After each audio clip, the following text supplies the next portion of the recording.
Good morning all of you. I hope you are good and well. आज जो भारतीय कृषि की जो स्थिति देखी है मैंने, भारतीय कृषि पूरी तरह खत्म होने की कगार पर है। किसान खेती ही कम कर रहा है। जो मीडियाबाजी होती है सिर्फ एक वोट बैंक पाने के लिए, एक छोटी सी स्कीम पीएम किसान निधि लाके अगर आप चाहोगे कि किसान खेती करे तो वो संभव ही नहीं है। किसानों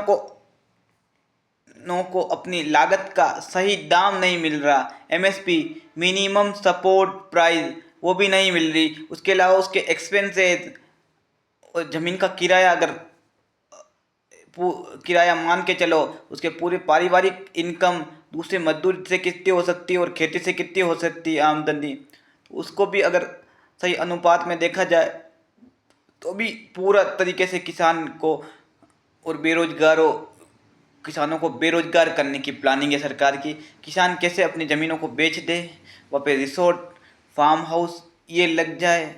वो किसान खुद ना लगाए, दूसरी लगाए। किसान खुद लगाता तो अलग बात है। और न तो फार्म हाउस के साथ साथ मैं तो बोलूँगा कि टूरिज्म के लिए भी अच्छी पॉलिसी अपने। मैं उदयपुर से बिलोंग करता हूँ। उदयपुर में जो पास पास के विलेजों में जो डेवलपमेंट होना चाहिए, जो पब्लिक ट्रांसपोर्ट की फैसिलिटीज़ होनी चाहिए, इस मुद्दे पे भी मैं को बताना चाहूँगा। मालगाड़ी का आह्वान होना चाहिए जिससे अर्थव्यवस्था को गति दी जा सके, गति प्रदान की जा सके। पूरा प्राइवेटाइजेशन तो आपने कर दिया है, बट रूरल एरियाज में डेवलपमेंट नाम की आपने चीज़ नहीं करी है संभव, जिससे उसको रोजगार पैदा हो। एम्प्लॉयमेंट ही रीड है। एम्प्लॉयमेंट जो रीड है लोगों के लिए, बिजनेसमैनों को भी, बड़े बड़े बिजनेस को तो आपने प्रोत्साहन दिया, तो छोटे छोटे रेस्टोरेंट, छोटी छोटी इकाइयों और छोटे छोटे फार्मिंग सेक्टर को आपने जो प्रोत्साहन ही नहीं दिया। जो कैपिटल इन्वेस्टमेंट में कोई बाउंड्री वॉल बना रहा है, उसको भी मैंने ये सुना होगा, कोई कैपिटल वॉल के लिए, कैपिटल बाउंड्री वॉल के लिए अगर कोई पैसा लेता है, बाउंड्री बनाता है किसान, पक्की बाउंड्री जिसको बोलते हैं, उस फार्मिंग सेक्टर में उसको इंक्लूड करके कम से कम 40 to 50% सब्सिडी दी जानी चाहिए उस सेक्टर के अंदर। और साथ साथ ये भी मैं कहना चाहूँगा कि जो किसान पलायन कर रहे हैं, पीएम किसान निधि की राशि तो बढ़नी ही चाहिए। और किसानों को खाद, बीज और जुताई तक के साधन लघु सीमांत किसानों को निःशुल्क तरीके से अगर भारत सरकार उपलब्ध करवाती है तो इससे कोई भारत सरकार को नुकसान नहीं होगा। एक रोजगार पनपेगा, लोग फार्मिंग करेंगे जो फार्मिंग में इंटरेस्टेड है, या फिर हाईटेक फार्मिंग की तरफ भी अक्सर होंगे, तो भी भारत लोगों की इनकम में बढ़ोतरी होगी। साथ साथ बेरोजगारी भी काफ़ी हद तक कम होगी। मानो न मानो, कृषि क्षेत्र भारत में सबसे ज़्यादा आज भी रोजगार दे सकता है, भारत सरकार ध्यान दे तो। बहुत सारी चीज़ों पर ध्यान देने की ज़रूरत है।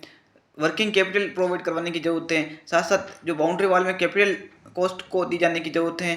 साथ साथ जो भी रोड, होटल, टूरिज्म सेक्टर में जो इन्वेस्टर को जो गवर्नमेंट छूट देती है, वो सब सारे फार्मर्स को, या रिसोर्ट या इजी ऑफ डूइंग बिजनेस में थोड़ी इजी पॉलिसी बनाकर फार्मिंग सेक्टर को, या रिसोर्ट वाले कोई भी रिसोर्ट लगाना चाहे तो उसको भी ये छूट दी जाए। ये पुराना नया स्टार्टअप के लिए, पुराना स्टार्टअप कब से चल रहा है उसके लिए तो ये इन्होंने दे रखी है। तो मेरा मानना है इसको 70% तक छूट दी जाए। कैपिटल इन्वेस्टमेंट में भी ज़्यादा सब्सिडी दी जाए, लोन में भी ज़्यादा सब्सिडी दी जाए। साथ साथ क्योंकि रिसोर्ट बनेगा या कुछ भी बनेगा तो एम्प्लॉयमेंट जनरेट होगा। और इस जो लोकलाइज्ड है जहाँ पे रिसोर्ट बन रहा है उसमें से कम गवर्नमेंट का कोई भी ऑफिसर ऑब्जर्वेशन करें और 30% या 40% लोकल कैंडिडेट को एम्प्लॉयमेंट प्रोवाइड करवाए। और उनको कम से कम 5 या 10 साल से जीएसटी में छूट दी जाए। जीएसटी भरे या ना भरे उसकी छूट दी जाए। साथ साथ जो एम्प्लॉय को 75% ईपीएफ में गवर्नमेंट कंट्रीब्यूट कर रही है, तो मेरा मानना है कि इसको 100% कर दिया जाए, जिससे बिजनेस ओनर के ऊपर ये वो नहीं आएगा। जो ट्रेनिंग प्रोसेस है, एम्प्लॉय को ट्रेनिंग प्रोसेस बहुत अच्छा ट्रेनिंग प्रोसेस दिया जाए। आर्टिफिशियल इंटेलिजेंसी के बेस पर ट्रेनिंग प्रोसेस दिया जाए। और एआई भी फार्मिंग सेक्टर या खेती किसानी में भी एआई का यूज़ किया जाए, जिससे रोजगार बढ़ने की संभावना ज़्यादा से ज़्यादा हो। रोजगार पनपे, रोजगार पनपेगा तो देश का युवा सही दिशा में आगे बढ़ेगा। बाकी मुझे नहीं लगता कि आपके दूसरे सारे विकास धराशायी हो जाएंगे जब तक आपने रोजगार की नींव को मजबूत नहीं किया। Thank you for listening to be. मेरा वीडियो अच्छा लगे आपको लाइक शेयर सब्सक्राइब कर दीजिएगा, और मैं ऐसे एम्प्लॉयमेंट के लिए नई तरीके से वीडियो लेके आता रहूँगा। साथ साथ मैं फार्मिंग सेक्टर को थोड़ा मजबूत करना चाहता हूँ। मैं चाहता हूँ कि फार्मिंग सेक्टर बहुत ज़्यादा मजबूत हो और युवा इस क्षेत्र को छोड़े ना। और साथ साथ रिसोर्ट और फार्म हाउस के लिए भी, रिसोर्ट या इजी ऑफ डूइंग बिजनेस के लिए जो पास टूरिज्म सेक्टर के पास पास विलेज है उसको कैसे ज़्यादा से ज़्यादा सब्सिडाइज मिले, कैसे कैसे कि वो आगे से आगे बढ़ पाएँ। तो ये मेरा मानना है कि इससे काफ़ी फ़ायदा होगा और रोज़गार पनपेगा। Thank you for listening to me.